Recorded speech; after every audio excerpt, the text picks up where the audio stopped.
உலக தமிழுறவுகள் அனைவருக்கும் அன்பான வணக்கம். மீண்டும் மற்றொரு பதிவினூடாக உங்கள் அனைவரையும் சந்திப்பதில் மிக்க மகிழ்ச்சி.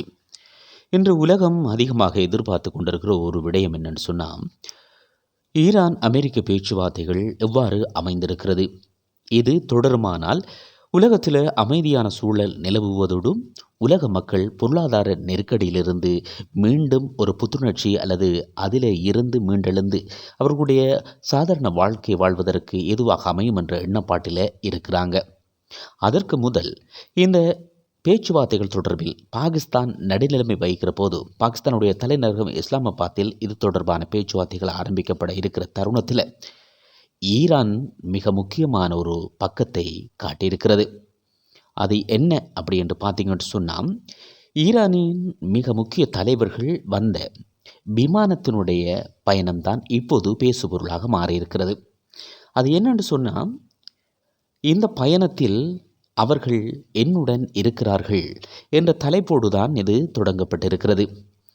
என்னென்னு பார்த்தீங்கன்னு சொன்னால், அமெரிக்காவால் கொல்லப்பட்ட மினாப் பள்ளி 168 குழந்தைகளினுடைய படங்கள் வந்து அந்த விமானத்தில் இருந்த சீட்டில் ஒவ்வொரு சீட்டுகளிலும் அது ஒட்டப்பட்டு அவர்களுடைய பேர் தாங்கித்தான் இந்த விமானம் வந்து அடைந்திருக்கிறது பாகிஸ்தானை. அது பொதுவாக பள்ளிப்பைகள், அவர்கள் பாவித்த பள்ளிப்பைகள் விமானத்திலேயே பாகிஸ்தானுடைய ஈரானிய தூதுக்குழுக்கள் வந்து அந்த விமானத்திலேயே வைத்திருக்கிறார்கள். ஈரான் நாடாளுமன்ற சபாநாயகர் முகமது பாகர் ஹலிபாப் தலைமையிலான உயர்மட்ட தூதுக்குழு அமெரிக்காவினுடான அமைதி பேச்சுவார்த்தைக்காக இன்று ஏப்ரல் மாதம் 11ஆம் தேதி 2026 பாகிஸ்தானுடைய தலைநகர் இஸ்லாமாபாத்தை வந்தடைந்திருக்கிறது.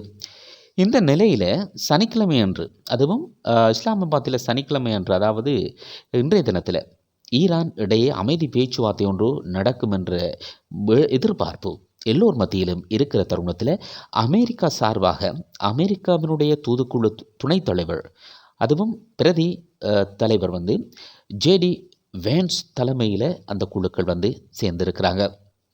ஈரான் தனது தூதுக்குழு சென்ற விமானத்திற்கு மினாப் 168 என்று பெயரிடப்பட்டுள்ளது. இதுதான் பேசுபொருளாக மாறியிருக்கிறது.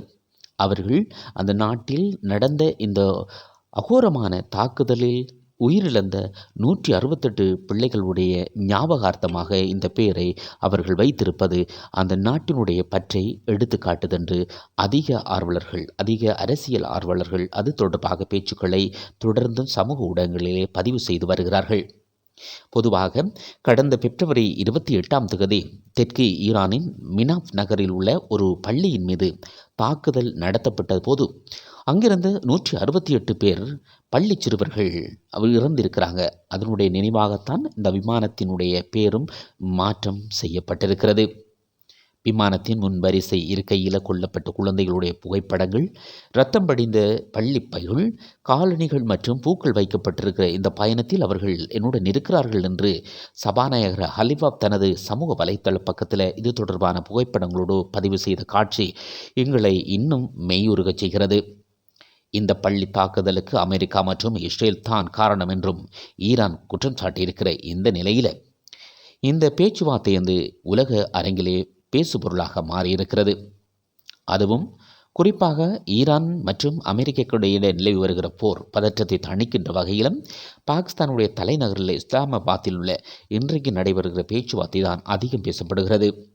பாகிஸ்தான் இரு நாடுகளுக்கும் இடையே சமரச பேச்சுவார்த்தையை முன்னெடுத்து வருகிற இந்த தருணத்தில் அமெரிக்க தரப்பில் துணை ஜனாதிபதி ஜேடி வான்ஸ் அவர்களுடைய தலைமையில் இந்த குழுக்கள் கூடியிருக்கிறது. ஏற்கனவே நான் சொன்னது போல இந்த விடயத்தில் அறிவிக்கப்பட்ட 2 வார கால தற்காலிக போர் தொடர்ந்தும் நீடிக்கப்படுமாக இருந்தால் இந்த பேச்சுவார்த்தை வெற்றி வரும் என்று சொல்லப்படுகிறது. போரினால் ஏற்பட்ட சேதங்களுக்கு நஷ்ட ஈடு வழங்க வேண்டும், எதிர்காலத்தில் தாக்குதல் நடத்தப்படக்கூடாது என சட்டபூர்வமாக உறுதி அளிக்க வேண்டும் என்று ஈரான் எதிர்பார்க்கிற இந்த நிலையில் ஹார்மோஸ் ஜலசந்தியை திறக்க வேண்டும் என்ற ஏற்பாட்டிலேயும் அமெரிக்கா மிக திட்டவட்டமாக இருந்து கொண்டிருக்கிறது.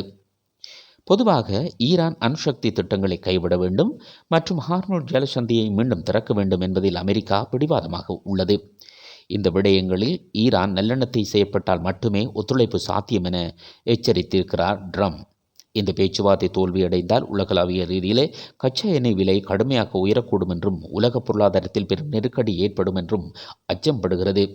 குறிப்பாக லெபனான் மற்றும் இஸ்ரேல் இடையிலான மோதல்கள் இந்த பேச்சுவார்த்தையில் தாக்கத்தை ஏற்படுத்தக்கூடும் என்றும் அதிகமாக அரசியல் ஆய்வாளர்கள் கருத்துக்களை தெரிவித்துக் கொண்டிருக்கிறார்கள்.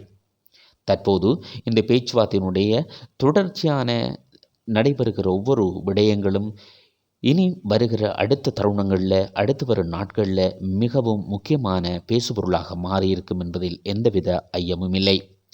எனவே இது எவ்வாறு அமைகிறது, இந்த பேச்சுவார்த்தை எவ்வாறு அடுத்த கட்டத்தை நோக்கி நகரும் என்பதை நாங்கள் பொறுத்திருந்து தான் பார்க்க வேண்டும்.